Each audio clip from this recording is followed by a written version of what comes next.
एक बहुत ही सुंदर गांव था जिसमें सब खुशी से रहते थे। एक बार चिंटू और उसके मम्मी कहीं से आ रहे थे, गांव से गुजर रहे थे। गांव के बगल में ही उसका एक बढ़िया सा मकान था। जब वो अपने घर पहुंचे तो देखा रामू नाम का एक हाथी खड़ा था, जिसे चिंटू ने बड़े प्यार करते थे और उनका ध्यान रखते थे।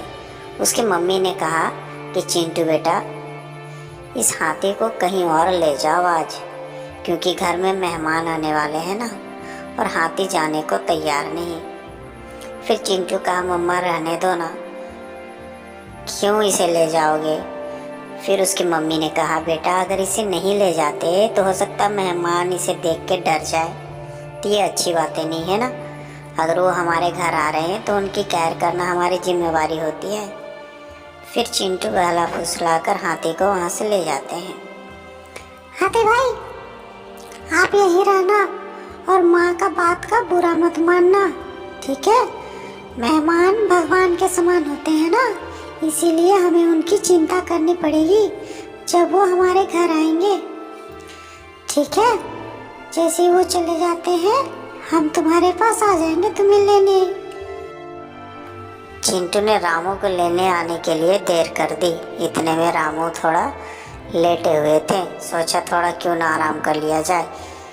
जैसे उसे आराम करते देखा, एक तोता उन पे पीठ पे चढ़ आया और उन्हें तंग करने लगा। रामू बहुत परेशान हो गए, गुस्से में भी आ गए और गुस्से से खड़ा हो गए। तब तक तोता भाग गया, लेकिन थोड़ी देर बाद फिर वही तोता उड़ता हुआ आया और रामू के पीठ पे चढ़ गया। रामू इधर उधर मूड़ी हिला रहे थे, उसे भगाने की कोशिश कर रहे थे, लेकिन तोता एक का नहीं सुना। उसने बार बार उड़ जा रहा है और फिर वापस उसी पीठ पे बैठ जा रहा है। ऐसे में रामू को बहुत गुस्सा आया। उन्होंने क्या किया, उस तोते को अपने सूंड में दबाकर नदी किनारे ले गया। फिर चिंटू दौड़ता हुआ आया, रामू से कहा उस तोते को छोड़ दो, उसकी जान बचा लिया। फिर चिंटू और रामू थोड़ी देर बाद अपने घर वापस चले गए। इस कहानी से हमें यह सीख मिलती है कि एक जानवर भी इंसान की तरह समझदार हो सकता है।